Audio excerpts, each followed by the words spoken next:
Hey everyone, I'm Shelby. Buckle up because I'm about to tell you a story. And let me warn you, it's not all sunshine and rainbows. It's about injustice, about how my life got twisted up because of my mother-in-law, Sharon, and my sister-in-law, Haley. Let's rewind 8 years ago when Chad, my amazing husband, and I tied the knot. Back then, everything seemed perfect. Chad and I were head over heels for each other. We had dreams of a happy life together, just like in the movies. You see, Sharon wasn't exactly thrilled about her son marrying me.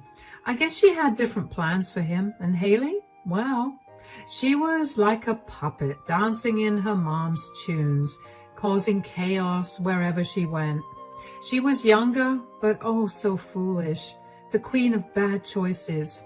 Haley despised me like it was her job, and 3 days before our wedding, Haley and Sharon barged into Chad's and my apartment. What's going on? You can't just barge in here like this. Look at this, Haley. My own son won't even let me into his apartment. Mom, it's not that simple. Every time you come here, there's tension and insults thrown at Shelby.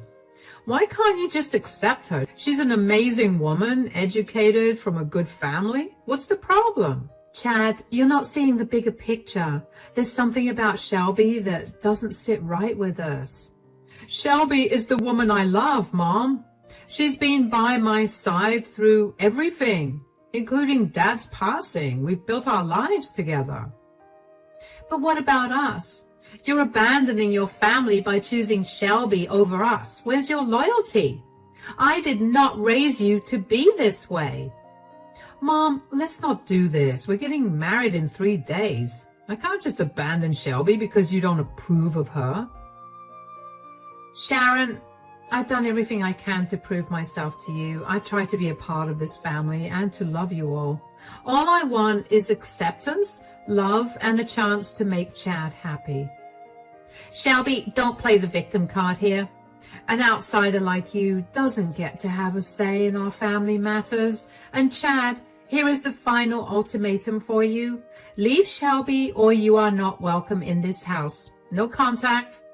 Consider yourself out of the inheritance as well. It's your decision. Mom, this is ridiculous. You're asking me to choose between my family and the woman I love? The decision is yours, Chad. Choose wisely. Well, it wasn't like Chad made his decision willingly. He was forced into it, pressured by his mother and sister. For the next 3 days leading up to our wedding, Chad tried everything to convince Sharon and Haley to come to accept me and be a part of our joyous celebration. But they refused, stubbornly holding on to their hatred for me. Even though our wedding day was filled with laughter and joy, I could sense the sadness in Chad's eyes. He was losing his family, and I couldn't help but feel responsible despite his reassurances that this was what he wanted. All our guests noticed the absence of Chad's family, wondering where they were. It was a hard pill to swallow. After our honeymoon, we continued to reach out to Sharon and Haley, hoping for some reconciliation, but there was no response, just silence. And then Chad finally said it was time to let go and accept that his family might never come around. Chad, I need to talk to you about something. I feel like everything that's happened is my fault. Haley and Sharon, they're your family. I get it, Shelby, and I'm sorry you feel that way, but it's not your fault. My mom and Haley have always tried to control my life. They never liked any of my girlfriends. They just can't accept that I'm grown up now and ready to start my own family. They've always had this habit of playing toxic games even when Dad was around. Mom was in charge and Haley was her puppet. I've let them get away with too much for too long. But the one time I ask for something, they lose it. I think it's time we stop reaching out to them and show them that things can't always go their way. But Chad, is this really the right thing to do? I know they don't like me, but giving up on them? They're the ones who gave up on us. They treated you unfairly in the past, and I can't stand for that. If they want no contact, then so be it. I'm happy with you, and this is a fresh start for us. After a year of no contact with Sharon and Haley, life with Chad had settled into a comfortable routine. Our jobs, friends, and my family kept us busy and content. We hadn't spared a thought for them in months, but one day, fate intervened. Chad and I stumbled upon Haley at the new shopping complex in town. She wasn't alone. She was with a guy who was much older than her, covered in tattoos, and who gave off a bad vibe. Haley was Chad's sister after all. I understood his protective instincts. He wanted to approach her, and I didn't stop him. Instead, I stood by his side as we went to say hi to them. "Hey, Haley, long time no see." "Hi, Haley. How have you been?" "What a surprise, Chad and Shelby. I thought I made it clear I didn't want to see you." "Come on, Haley, let's not start off like this. Who's this with you?" "This is Max, my boyfriend." "And you must be Shelby's brother, Chad. I've heard some things about you. Where did you guys meet?" "Enough with the questions, Chad. Don't think for a moment that I've let go of what you did to us last year. You brought Shelby into the mix, causing chaos when Mom clearly didn't like her. And now you have the audacity to investigate my boyfriend when your taste in women is appalling. Cutting you off was the best thing we ever did." "Haley, that's it. I made a mistake trying to approach you. Mom's manipulation has gotten to you." That conversation with Haley left a bitter taste in my mouth. Chad and I quickly realized it was a mistake to approach her. We tried to brush it off, pretending it never happened. Little did we know a storm was brewing. But then, unexpectedly, a year later, everything changed. It was a dark Sunday, and we were just lounging in bed watching Netflix. The doorbell shattered the calm, and Chad went to get the door and then called me downstairs urgently. Rushing down in my robe, I couldn't believe my eyes. Sharon appeared in front of me, and she wasn't alone. With her was a stroller covered to keep it dry from the rain. Chad and I exchanged a puzzled look. What could Sharon be doing here, and who was with her in the stroller? "Mom, what are you doing here, and why the stroller?" "Sharon, why don't you take a seat and tell us what's happening?" Sharon made her way to the living room, pushing her stroller, and finally uncovered it. There was a little baby with pink cheeks and big blue eyes. I couldn't help but feel a surge of emotions seeing her. "Well, take a look. This is Lana, your niece." "Niece? So this is Haley's daughter? Wow." "Yes, but where's Haley? Shouldn't she be here with Lana?" "Lana looks like she was born just yesterday. How old is she?" "She's only a month old. And about Haley, I have bad news." "What do you mean, bad news? Is Haley okay?" "Chad, I'm so sorry. Your sister is no longer with us." "Huh? Mom, this can't be happening. I can't lose Haley." "Sharon, what happened to Haley?" "She took her last breath the day Lana was born. She couldn't survive the complications of childbirth." "That was a month ago. You're telling me now? Why didn't you let me know earlier? Why wasn't I invited to her funeral?" "I didn't know how to reach out to you after all that had happened. I'm sorry, son." "This is so unfair. I never got to say goodbye to my sister. It's too much to handle." "I'm so sorry. Haley didn't deserve this. Why didn't you tell us earlier, Sharon? The last time we saw Haley was a year ago. I never thought it'd be the last." "I couldn't bring myself to it. Haley was cremated. I still have her ashes in the urn." "Wait, who is Lana's dad? Did Haley ever get married or—" "Well, she was never married. The guy, Max, he didn't want to be involved, and your poor sister was too sweet to terminate the pregnancy, so she decided to do it on her own." "Ah, that Max. I never had a good feeling about him." "Chad, Shelby, I messed up before. I let my pride get in the way. I can't bear the thought of giving Lana up for adoption because she's my granddaughter.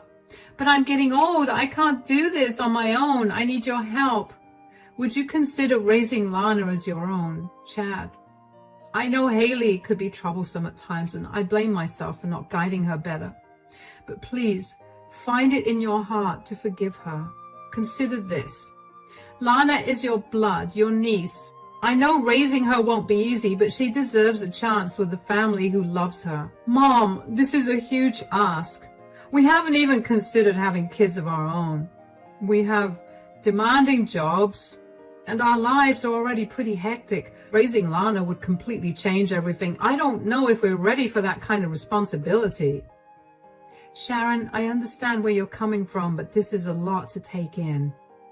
Imagine Lana bouncing from one foster home to another, facing who knows what kind of evil is out there. Yes, you walked out on us 2 years ago, but now you have a chance to make things right. For me, for your sister, who isn't here to ask this herself. Think about your dad. He would have wanted this too. He always believed in family, in sticking together through thick and thin. There's no other option for Lana. It's either you two or no one. Mom, maybe it's best if Lana stays with you for a bit. We need some time to process everything, especially given our past issues. It was a lot to wrap my head around. The sudden loss of Haley, leaving baby Lana behind, and Sharon, who had always been a source of tension in my life, now reaching out for help. Chad and I found ourselves immersed in endless discussions. Sharon's calls only added to the intensity, urging us to make a choice. Taking in Lana would mean a complete upheaval of our lives. I'd have to put my career on hold, uncertain for how long to care for her as a mother would. It meant rearranging our plans, adjusting to the needs of a baby, and embracing a new reality. But then there was the alternative, placing Lana in the hands of strangers through adoption, and the thought sent shivers down my spine. Sharon's words lingered in my mind that there were dangers out there, dangers I couldn't bear to imagine Lana facing alone. We finally made a decision. We were going to take in Lana. When we called Sharon with our choice, her relief was noticeable. She asked us to collect Lana from her place, and so we did. As we arrived at Sharon's house, everything was packed, ready for Lana's new journey with us. There was the urn containing Haley's ashes resting on the tabletop. Well, Haley would have been glad to see this, Chad. You're doing a good job as an older brother.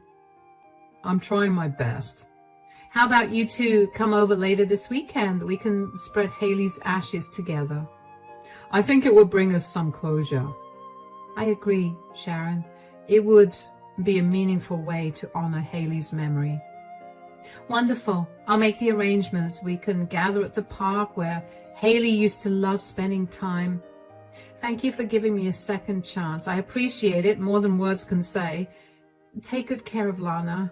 I'll be making visits to see her, of course. Becoming Lana's mom changed my life in so many ways. The biggest change was quitting my job. I did it because Lana needed me, and I wanted to be there for her all the time. It meant adjusting to a new routine of taking care of her, feeding her, changing her diapers, and staying up at night when she cried. It was tough, but seeing Lana smile made it all worth it. Chad and I had to stop going out with friends and focus on being a family. We had to be careful with money because we only had one income now. But Lana was worth every sacrifice. Sharon didn't visit much, but when she did, she brought Lana gifts. It seemed like she had changed. She appeared calmer, yet her eyes hinted at some hidden pain, perhaps from losing Haley.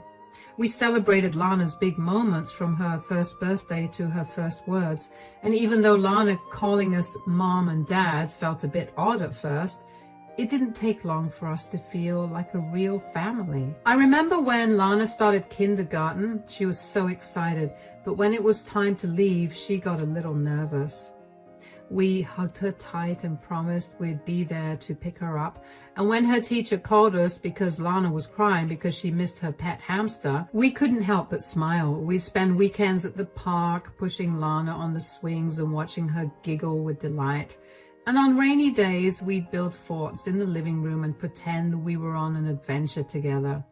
My parents adored Lana as if she were their own granddaughter.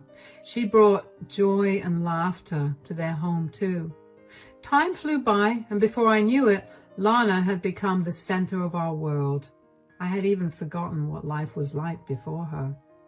We were a happy family and everything was the same until about 5 months ago. Lana had just started first grade, and that's when things took a turn.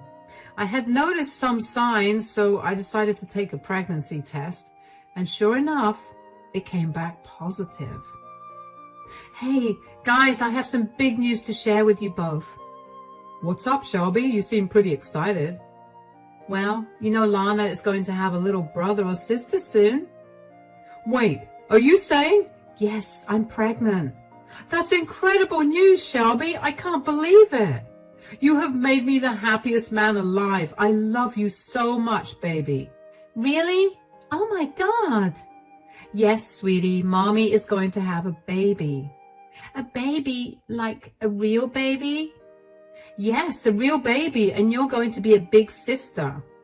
Yay, I'm going to be the best big sister ever. So we had a second baby on the way, and every time Chad and I talked about kids, we both knew we did not want more than 2. My upcoming baby felt like the final piece of the puzzle completing our little clan. But little did we know that trouble in paradise was looming on the horizon. One day, Lana got back from school, and as I was serving her lunch, she told me something unusual. Mom, today after school, a lady I didn't know wanted to take me out for ice cream, but I remembered what you always told me about strangers, so I said no. I told her about stranger danger, just like you taught me.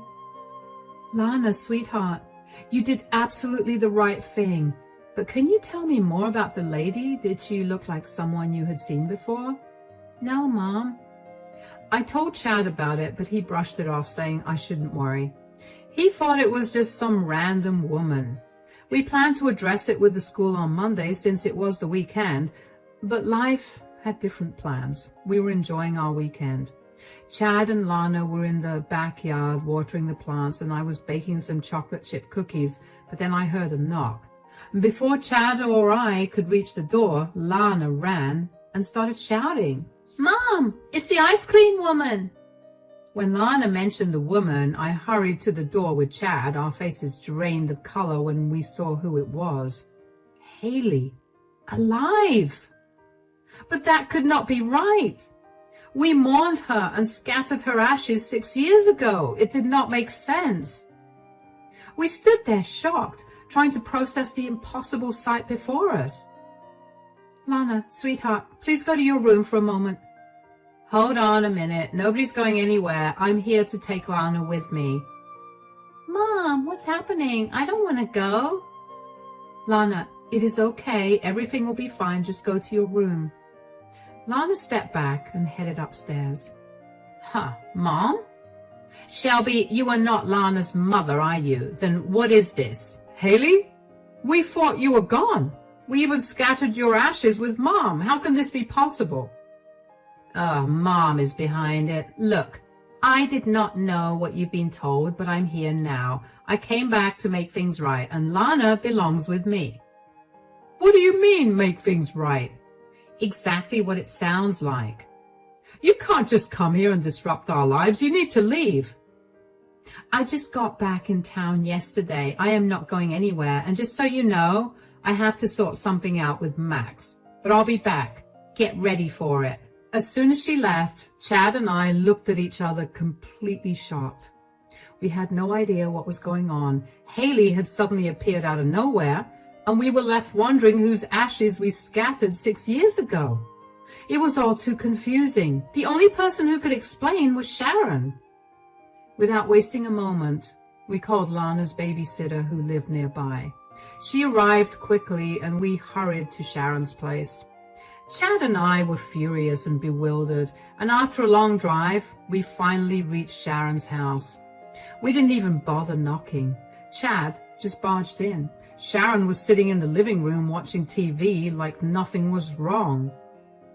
Mom, we need to know what really happened. All these lies are too much to handle. Our family's at risk because of you. You better start talking.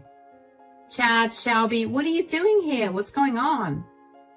Oh, Sharon, don't act clueless. What kind of mother lies about her own daughter's death? Whose ashes did we spread at the park that day? Oh no, did you hear from Haley? Yes, she showed up at our house. Lana was right there. She saw her and heard everything. You told us Haley was dead, but there she was, alive just an hour ago. I'm sorry, it's complicated, but I did what I thought was right. Those ashes we scattered, they were fake. Just some ashes I found to make it look convincing. Mom, why would you do that? You are sick. Please, Sharon, no more games. We just want the truth. All right, I'll spill it all. Years ago, Haley came home knocked up by Max, who was a married man with kids.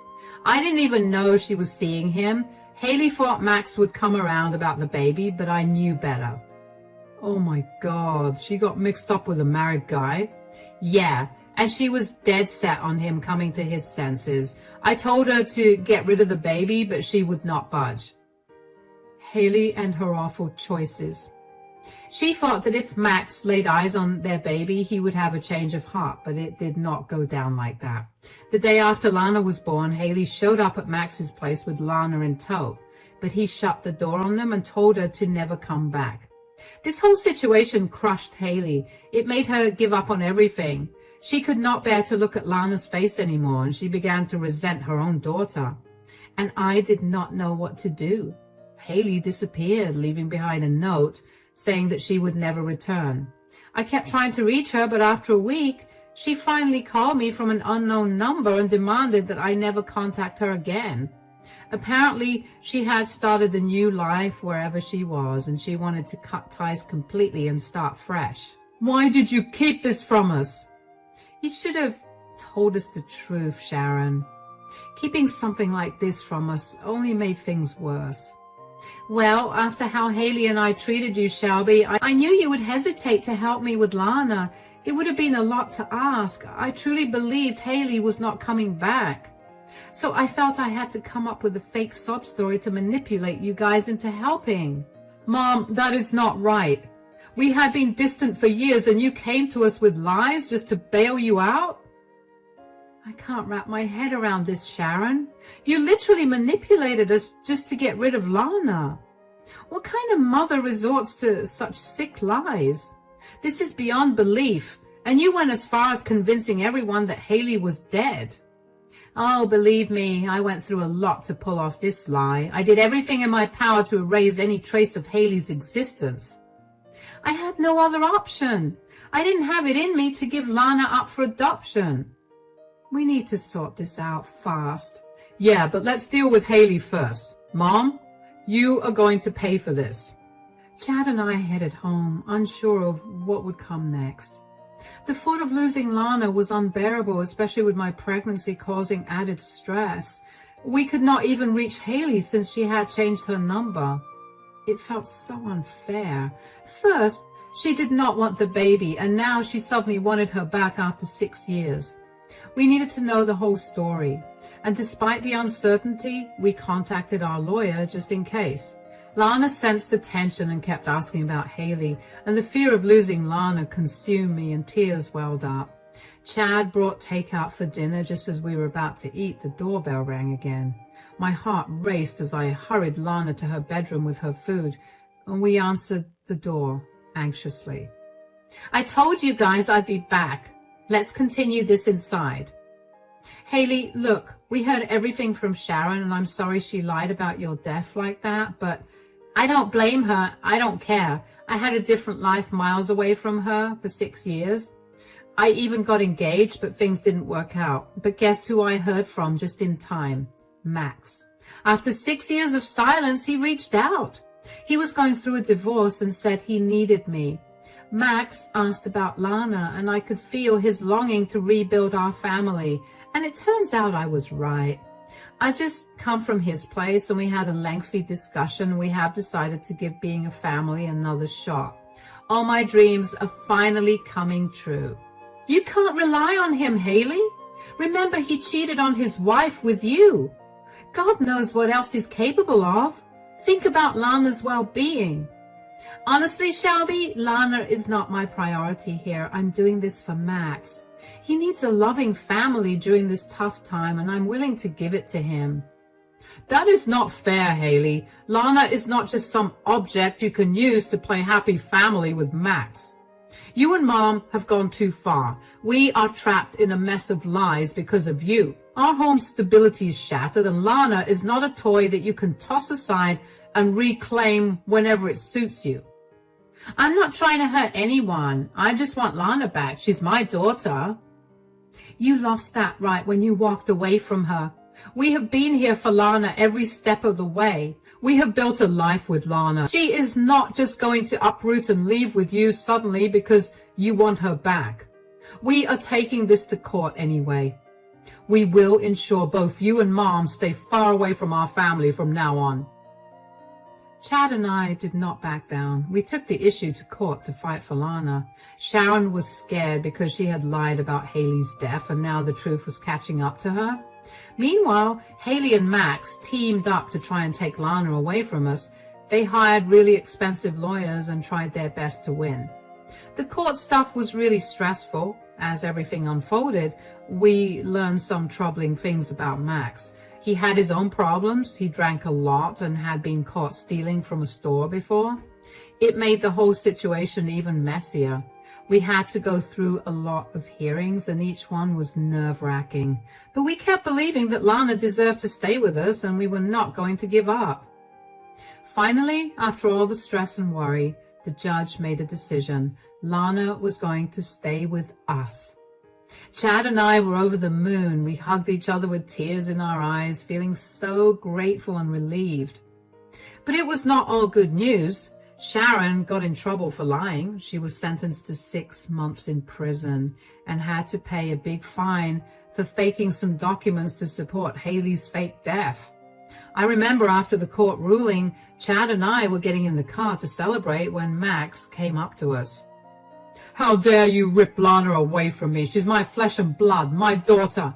You think you can just waltz in and play daddy and mommy to her like nothing? This is not the end. Max was really mad about the decision, but we tried to ignore him. Then about a week later, Haley came to our door crying her eyes out, while Chad was away at work and Lana was at school. Haley, what brings you here? You know the decision has been made. Being upset will not change anything. I'm here because of you. You have ruined everything for me. What do you mean by that? Max told me that after his divorce, all he wanted was his daughter back.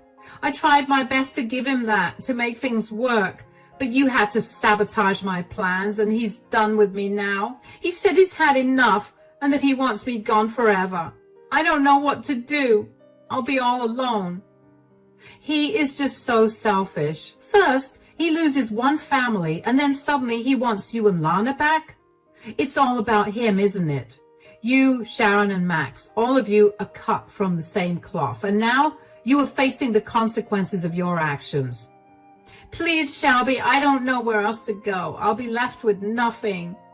I'm sorry, Haley, but Chad and I have moved on from your problems. We can't keep helping you.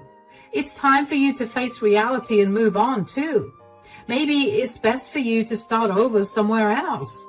If you don't leave now, I'll have to call the police. This is your last chance. For those of you who stayed till the end of this story, thanks for sticking around. Now, you might be wondering about how things turned out for us. Well, it has been 3 months since Chad and I officially became Lana's mom and dad. Life's been a bit of a whirlwind since then. Haley's gone off somewhere and Sharon's still in jail, but for us, it's time for a change. Chad got a job offer from a big company in another part of the state. So we are packing up and moving, and it just feels like the right move for our family, especially with another little one on the way. Lana's doing really well. She's thriving under our care, and we could not be happier to have her. As for me, I'm getting ready to be a mom for the second time, and I'm so excited about it because this time it's going to be a bit different. Even though we faced some tough times, I am thankful for how things turned out. Without those struggles, we would not have Lana, and she has brought so much happiness into our lives. So here is to new beginnings and whatever the future holds.